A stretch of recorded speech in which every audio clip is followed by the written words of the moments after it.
नमस्कार, मेरा नाम कुमार तुलसी और आप देख रहे हैं केटी रेलवे। साथियों, जैसा कि अभी एनटीपीसी का दौर चल रहा है और एनटीपीसी के तमाम एग्ज़ाम अभी हो रहे हैं और फर्स्ट फेज़ का एग्ज़ाम हुआ है, सेकंड फेज़ में होने वाली है सेकंड फेज़ का एग्ज़ाम। तो आज हम ऐसे आपको एक शख्स से मिलाना चाह रहे हैं कि जो कि सफल हुए हैं और भुवनेश्वर बोर्ड से और एएलपी में है, सिलेक्शन हुआ है इनका। तो उनका एक्सपीरियंस हम गेन करेंगे। ये भी इनका भी एनटीपीसी का एग्ज़ाम है। तो जो लोग एनटीपीसी एग्ज़ाम मतलब दे रहे हैं और देने वाले हैं, जिनका एग्ज़ाम होने वाला है, इनके एक्सपीरियंस शायद उनके काम आए। और इस वीडियो को पूरा अंत तक देखिएगा कि क्या करना है। आमतौर पे जब एग्ज़ाम होते हैं तो लोग घबरा जाते हैं कि क्या करना है, कैसे करना है। तो आज हम इनसे बात करते हैं। सबसे पहले अपना इंट्रोडक्शन, क्या नाम है आपका, क्या है? मेरा नाम अमित कुमार है। मैं 2018 एलपी टेक्नीशियन में एलपी के पद पर चयन हुआ हूँ। आज मैं एनटीपीसी के बारे में बताना चाहता हूँ कि लोगों को तैयारी कैसे करना चाहिए। जैसा कि एनटीपीसी का पहला फेज एग्ज़ाम हो चुका है, उसमें लगभग 60 से 70 क्वेश्चन मैथ के पूछे जा रहे हैं और बाकी 30-40 जीके जीएस और करंट है। इसलिए मैथ रीजनिंग पर सबसे ज़्यादा फोकस करना चाहिए और वो नंबर बढ़ाने का भी एक विषय है। अच्छा, एक चीज़ और बताइए, जो ऑनलाइन एग्ज़ाम होता है, एग्ज़ाम जो टीसीएस तो कंडक्ट करती हैं, तो उसमें क्या मतलब कई एक बार ऐसे देखा गया कि क्वेश्चन गलत रहता है या हिंदी में सही रहता है, अंग्रेजी में गलत रहता है। सबसे बड़ा फॉल्ट तो यही आता है। हाँ, तो उसके लिए क्या होता है फिर, क्या उसके लिए क्या करना तो चाहिए? उसके लिए हमें इंग्लिश का क्वेश्चन देखना चाहिए। इंग्लिश का क्वेश्चन हमेशा राइट रहता है। हिंदी में गलती होता है लेकिन इंग्लिश का क्वेश्चन राइट ही माना जाता है। अच्छा, मतलब अंग्रेजी में हमको लोग देखना पड़ेगा। अगर मान ले हिंदी का एक बार आंसर नहीं आया, हाँ, तो हमको आमतौर पर अंग्रेजी का आमतौर पर सही रहती है। हाँ, ज़्यादातर सिंप्लीफिकेशन का जो क्वेश्चन रहता है, जो कि खास करके का और ये वगैरह गुना भाग वाला, तो वहाँ पर हिंदी में आमतौर पर गलत ही हो जाता है और बहुत ईजी में आपको मतलब समय लग जाता है।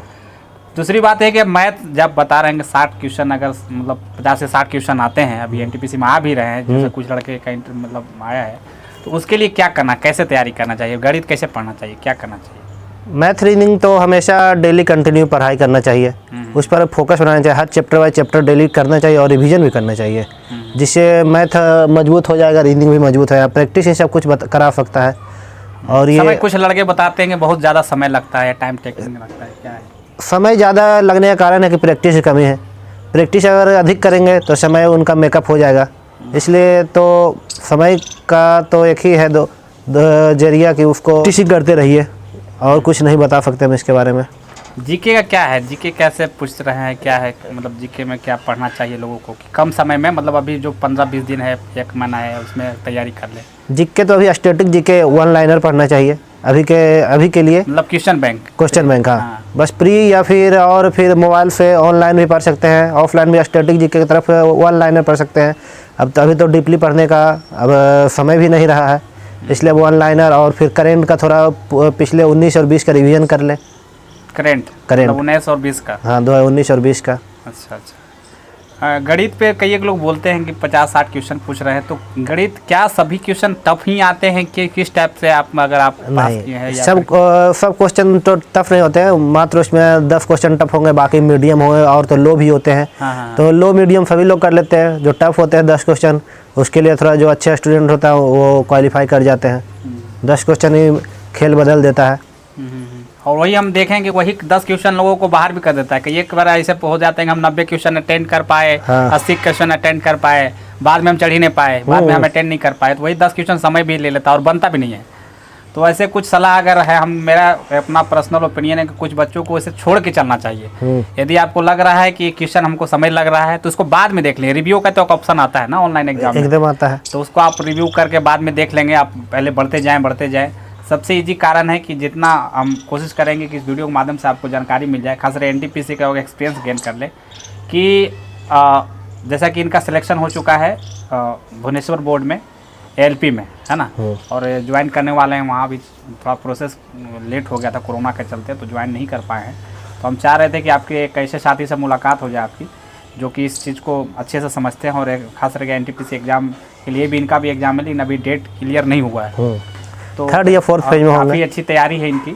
तो वही है कि मैथ क्या किया जाए, ऑनलाइन पढ़ा जाए मैथ के लिए क्या है, जब चूँकि 60 क्वेश्चन मैथ से आ रहे हैं और कम समय है, और मैथ ही एक ऐसा चैप्टर बहुत कम लोग ऐसे समझते हैं गणित ही एक ऐसा चीज है और रीजनिंग खास करके आपको कम समय में अच्छी तैयारी हो सकती अच्छी तरह, और उसका आंसर जो आता है सटीक आंसर आता और है, गलत होने का चांस गलत होने का चांस नहीं है। अगर उसके बारे में आप जानते हैं, अच्छे से उसको किए हैं, तो गलत होने का कोई चांस ही नहीं है।